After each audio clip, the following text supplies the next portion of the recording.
Good morning all.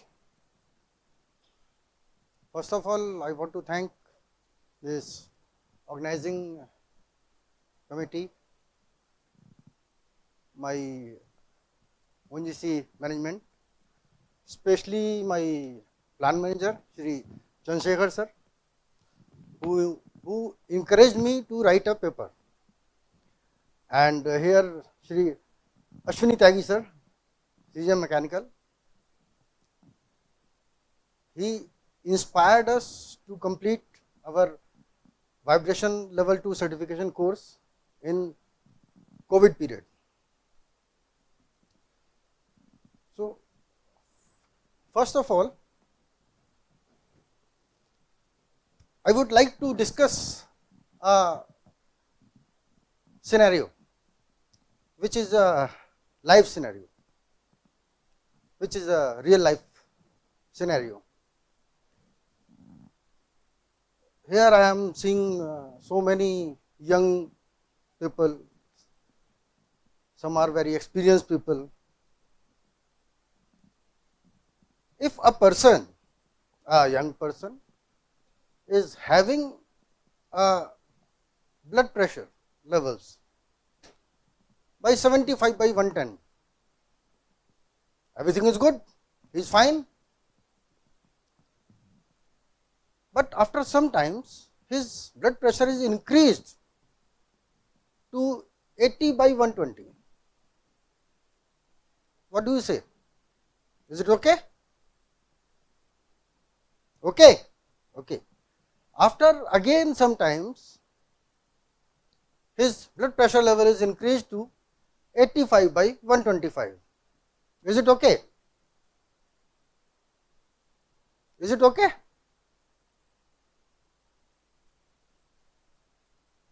But his regular doctor will say, what is your problem?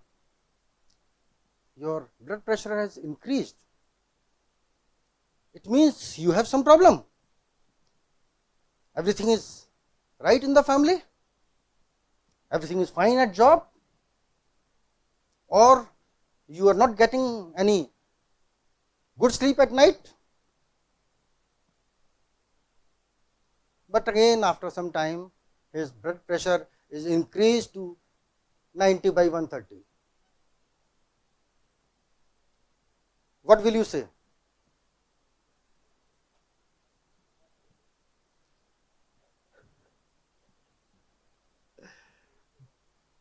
So, if he goes to some other doctor,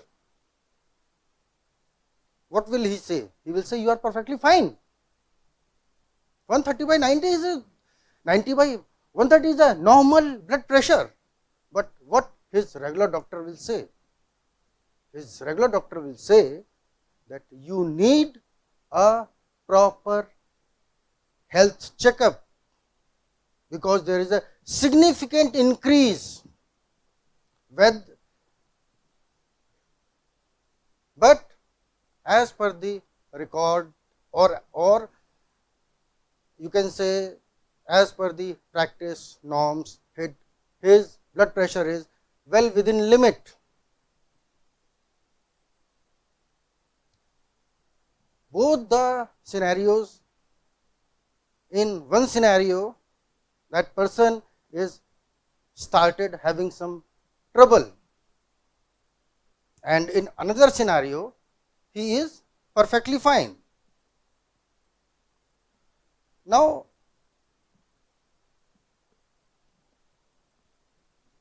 if the regular doctor, he will take the advice of regular doctor and he went for a thorough checkup, then he finds that there is some other problem by which his blood pressure level was increasing. Then he need a proper treatment and this problem is resolved, his blood pressure is normal. That is why this case, the tagline of my paper was, how much is too much? In this case, similar thing happened.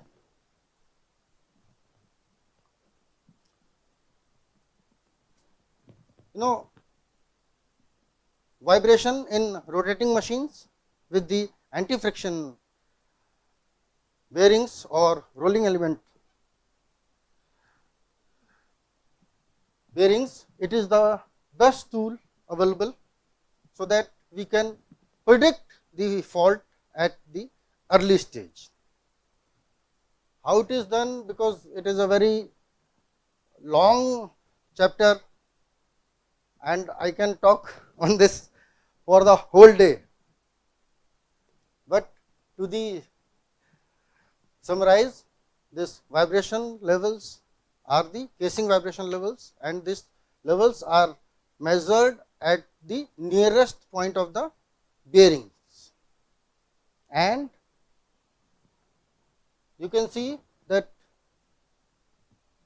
and for the, if I will say that for the new machines, first data is collected and data is referred with the ISO 10816 chart. It has a reference point, but in the industry it is considered as the guideline. We have seen, because I am from this oil and gas sector, we have so many pumps, motors, compressors, and they need to be replaced when their life is over. So, you can see that this is a typical, you can say, time waveform chart, because all the vibrations, they produce the sinusoidal waveforms. So, this is, we call it time waveform charts, but you can see that this is a very complex figure and it is very difficult to diagnose the fault from this figure, but it is the fast Fourier transformation by which we can get a simple chart in which your x-axis is frequency and y-axis is amplitude. So, amplitude defines the severity of the vibration level and x-axis denotes what is the fault.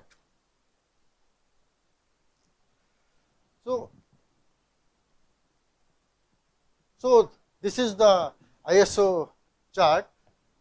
It is saying 4.5 for class 3, which is my case. It is the satisfactory level. So I will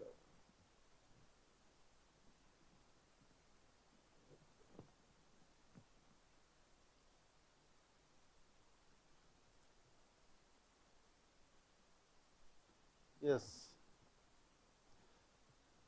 This is the case. This motor was procured for a boiler, but to adjust the height, a spacer was provided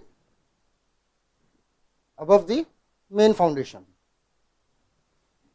So, in that case, why I will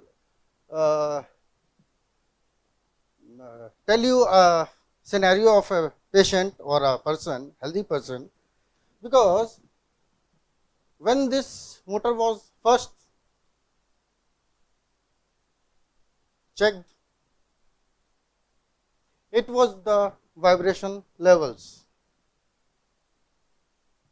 You can see that vibration level, maximum vibration level is 1.5 mm per second.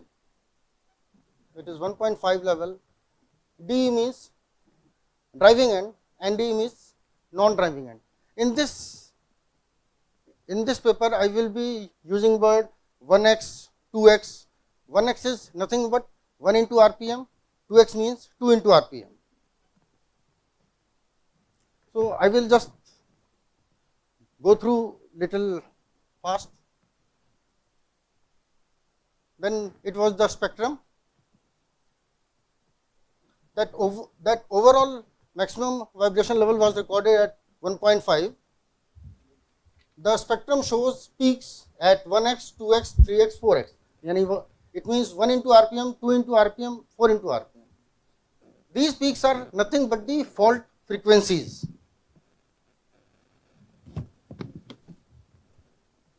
You can see spectrum indicating dominant peak at 2x, 2 into RPM. That the overall vibration was 1.5, that is the RMS value, but it was maximum magnitude 1.5. Similarly, on 22nd it was 2.7, then 2.6. It is the same case in all the spectrums.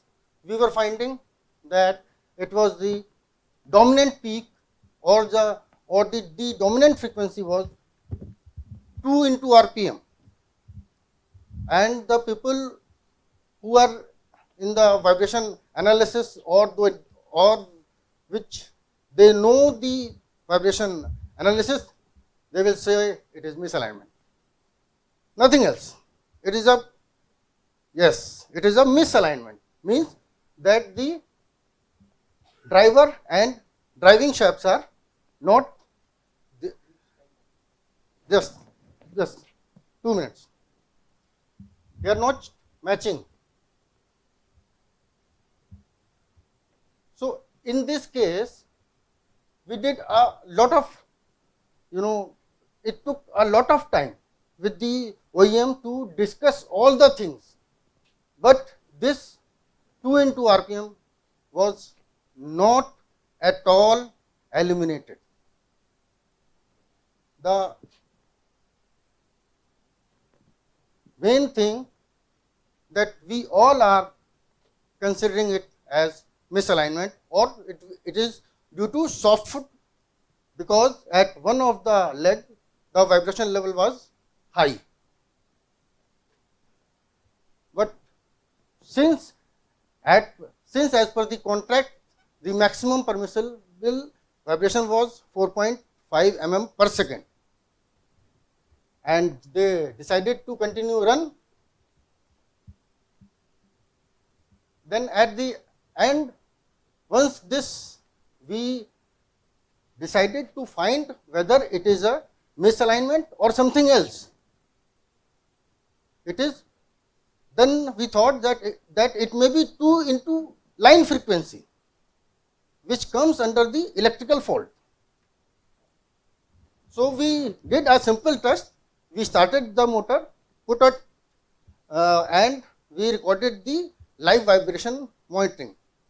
Whenever there is a fault from due to electrical problem, this amplitude we will see a sharp decline when this motor is, we switch off the motor. Same thing happened, and it was a electrical fault initially, and then this motor was taken by OEM, and this motor got repaired. They modified the rotor, replaced the bearings and you can see that the vibration level after the repair is 2.1. Before the repair it was maximum level 2.7. There was not much difference.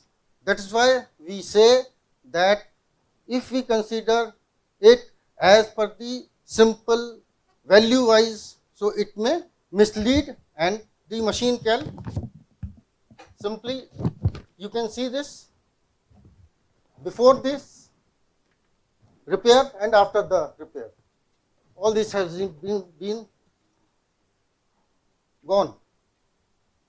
I will take just 1 minute more.